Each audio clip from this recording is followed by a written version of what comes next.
If you're in the service business, or any business for that matter, you're being affected by these fuel prices. And even though I thought it would be funny to do a video about fuel surcharges from my Tesla,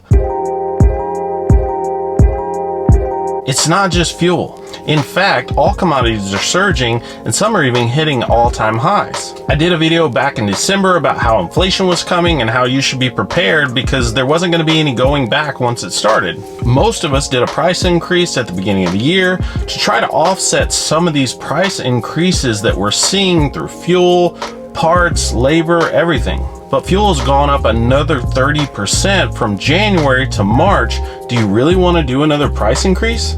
If you did do a price increase and then fuel prices came down in a few months or later this year, would you reduce prices? Would a competitor come in and be a lot cheaper than you because you did a rate increase? Hi guys, my name is Travis and I started this channel and I started making these videos to try to help business owners make their business better. I try to bring you value based on my years of experience as an entrepreneur and multiple business owner, and I've made millions of dollars doing the exact things that I talk about on this channel. If you're new to the channel or this is your first time watching one of my videos, I hope you consider subscribing. If you're interested in talking to me and other business owners and entrepreneurs on a daily basis and getting conversations going about common problems and solutions that we as business owners see, I'm launching a Facebook group so we can do just that. The name of the Facebook group is Business Intelligence, and I put a link in the description. If you click on it, you can join the group, you can talk to me, talk to other people, post things that are like, hey guys, who do you use for payroll? How do you do this? You know what I mean? Just like daily problems that we all see. I didn't create this group to sell you anything. I just think it's a good thing to collectively have a sounding board for different ideas we have as business owners. So if you're like me, you've spent your whole career building a reputation as an honest and transparent business owner. You don't want to be like the big companies that do shady things like extra little hidden fees and all these tricks and teaser rates and stuff to get people to sign up for their business. If you implemented a diesel surcharge today, would you be like these big companies? Would it go against everything that you've worked so hard to be? Guys, let me start off by first saying that I love my customers. Nobody wants to take care of their customers as much as me.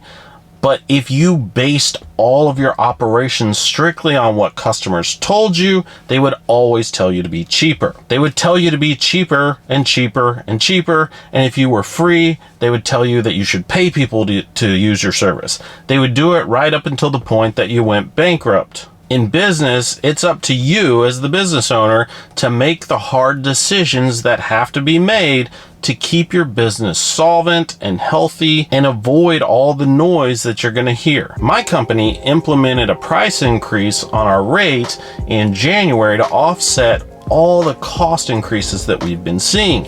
Parts alone went up over 100% in some cases. We paid almost triple for tires for a few weeks. We had to increase our wages to keep quality labor, and diesel increased to $3.15 a gallon in January. Since we did our price increase in January, diesel has gone up another 30% to $4.15.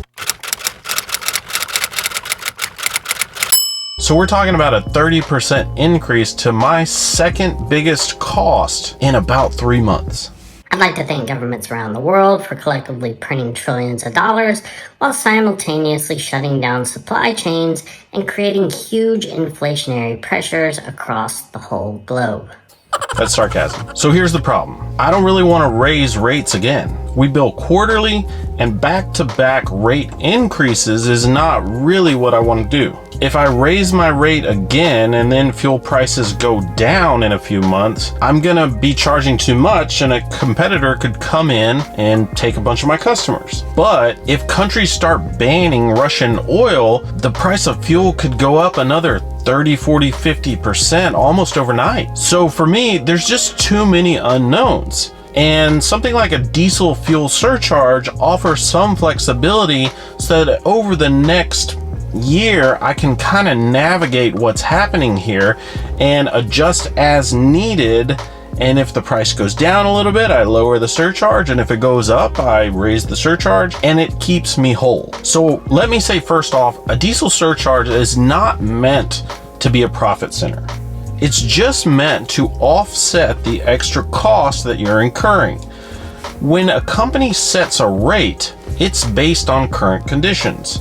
And normally where a fuel surcharge comes in is because one of those variables blew out. If I set my rates at $2.50 diesel and then diesel goes to $4, obviously that rate isn't any good anymore. The way to figure a diesel surcharge is simple. I'm going to give you a couple examples. One of the companies I owned previously was strictly a freight company, and we did diesel surcharges that were updated weekly. If you have a freight company, the first thing you need to figure out is how many miles per gallon your equipment is getting. In this example, let's say that you get about 6 miles per gallon on your equipment and fuel went up to $3 from $2. If your base rate went from $2 to $3, you're trying to cover that extra dollar per gallon in fuel cost. $1 divided by the 6 miles per gallon you get is 17 cents. So what you're trying to make up is 17 cents per mile. A lot of freight rates are based on per mile. But once you know what you're trying to make up, you can take your rate. In this example, we'll say it's $2 and times your rate by a few different percentages until you get to 17 cents. In this case, it was 8.5% to get to 17 cents. So my new fuel surcharge would be 8.5%. This is going to be really helpful for owner operators, stuff like that. But it's not going to be the same for service companies. We don't really look at things as much on a per mile basis. The good news is that at a service company, you're probably going to use about the same amount of fuel month in, month out, because you're running the same routes or kind of dispatching in the same way all month. So the easiest way is just to look at your average fuel usage. In my case, we use about 7,400 gallons every month. I multiply that by the current diesel price, and then I estimate what I think the diesel price may go to, and then I look at my average cost in previous months and subtract that out. In my case, I went from paying $3.15 on 7,400 gallons a month, which would be $23,310 a month, to paying about $4.15 a gallon on the same 7,400 gallons a month, which would be $30,710 a month. So basically I have a difference of about $7,400 a month. If I take my total revenue and play with the numbers a little bit and multiply it by different percentages, take my total revenue and multiply it by 4%, 5%, 6%, 7%, 8%, eventually I'm gonna get really, really close to $7,400. And that would be my diesel surcharge. If my total revenue was $200,000, I would have a diesel surcharge of about 3.7% to get to $7,400. If my total revenue was $100,000, I would have about a 7.4% diesel surcharge. You will have to play with the numbers a little bit until you get there. But wait, if I do this, am I just like the big companies that are taking advantage of people and adding in all these little hidden extra fees? I would say no. I would say if you have communicated well in the past with your customers and you're being honest now, and you let them know that this is a temporary thing that will probably go away once fuel prices come back down to a reasonable level, then you don't have a lot to worry about. You may lose some customers that, you know, like in my case, they say I'm gonna burn my trash instead, or where I work, there's a dumpster and I'm just gonna take it there. But for the most part, you're probably gonna keep all of your customers. The other thing is, you can't go out of business because you're scared to make a change.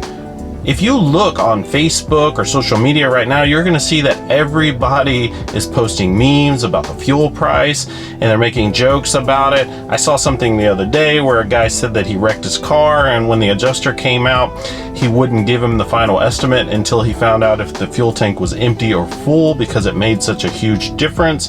So everybody knows what's going on, and you shouldn't fear doing what you have to do to keep your business whole. Guys, I make these videos to hopefully help people and inspire new investors and entrepreneurs. And if you like these videos, please subscribe to the channel, hit the like button. I'm trying to hit 10,000 subscribers by the end of the year, and that's kind of a big mountain to climb, but I think together we can probably get there.